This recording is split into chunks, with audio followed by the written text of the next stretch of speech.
Hello. Happy Hanukkah, Freiliche Hanukkah. We have here, this is the Sefer Rab Tzvi Kushalevsky on the Torah. And it has a Hanukkah, something on Hanukkah about the battle against the Greeks here. Parshas Mikets. Parshas Mikets, the Greek battle. Vayhi Mikets Shenosayim Yomim, and it was at the end of 2 years.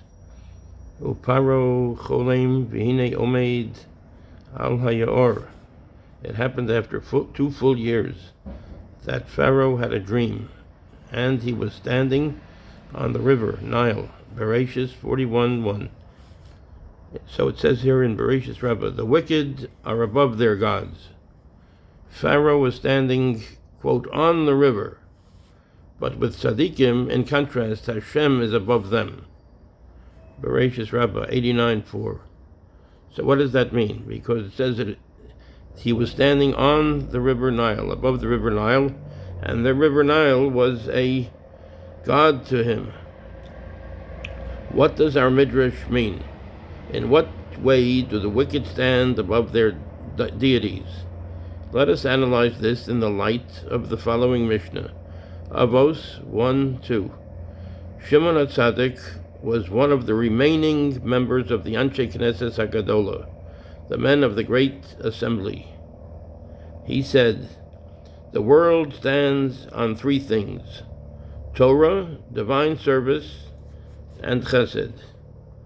In his Derech Chaim, the Maharal frames the Musar in Avos 1:2 as Musar teachings according to the generation. This means that the teachings in Avos addressed certain challenges that the generation was facing. What was the challenge facing Shimon HaTzadik, such that Torah, divine service, and Chesed, that's kindness, was highlighted? The Gemara tells us, Megillah 11a, that Shimon HaTzadik lived during the generation of the Hellenists and the ideological battle against the Greeks. Isolated Jews had been sinning in previous generations, but mainly due to personal desires, not out of ideological opposition to Torah. They had not been swept away by an alien ideology. The Greeks changed that. They saw man as the center of the universe. Their attack on the Jewish people was not physical, but ideological and spiritual. Their grand buildings and advances in architecture and science were an extension of their glorification of the human body and their conviction that the human being and his achievements are the center of the universe. Thus, the Greeks attacked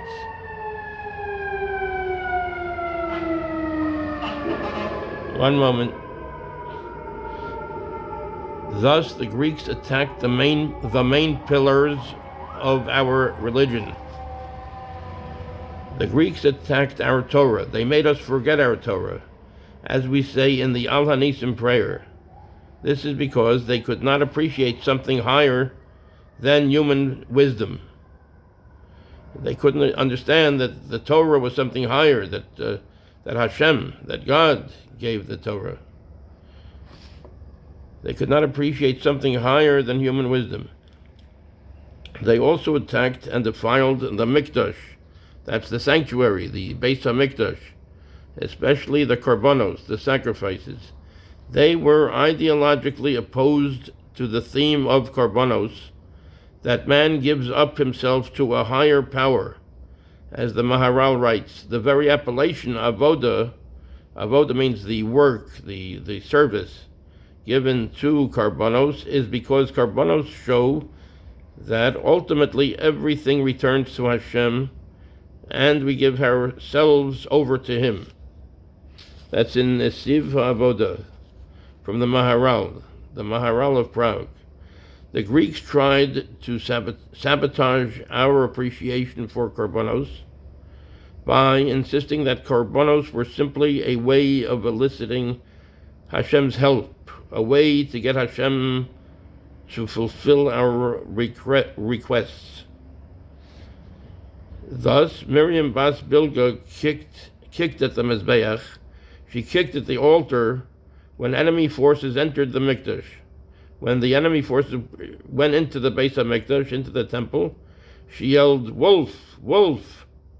Why are you consuming Jewish money but failing to protect them in their hour of need?" Sukkah 56b. She said to the Mizbeach, "Wolf, wolf! Why are you taking Jewish money but failing to protect them in their hour of need?" She had been ideologically corrupted by Greek thinking and saw no benefit to the sacrifices if they were not protecting the Jews. Chesed was another battleground for the Greeks. For the Greek ego, pleasure-seeking and valuing the physical body meant that helping others was simply a waste of one's own resources.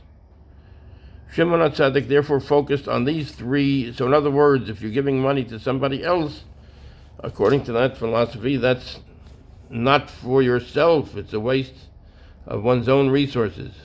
God forbid. Shimon HaTzadik therefore focused on these three key areas in standing up to the Greeks: the study of Torah, especially Torah Sheba'al Peh. So the Greeks were opposed to that, and merging one's own human intellect with Torah wisdom. The Torah Sheba'al Peh is merging one's own human intellect with Torah wisdom. So the Greeks were very opposed to that, God forbid. The practice of korbanos, giving ourselves over to Hashem, to give something, to sacrifice something of ourselves. We're sacrificing money. It's a monetary aspect to Hashem. And chesed, really caring for others and helping them without seeking benefit in return. Chesed is when you try to do something for somebody else and you do not try to seek something in return. So the Greeks could not understand this. Returning now to the Medrash we began with, we can see that the Greek worldview had much in common with Pharaoh's. For the wicked and the misguided stand above their gods. They see man as the fulcrum and use their deities to serve themselves. In contrast, the righteous genuinely look to serve Hashem. This is underscored by the contract between Pharaoh and Yosef. While Pharaoh dreamt that he was standing above his deity, to Nile, Yosef acknowledged that all his wisdom came from Hashem. Thank you very much. Have a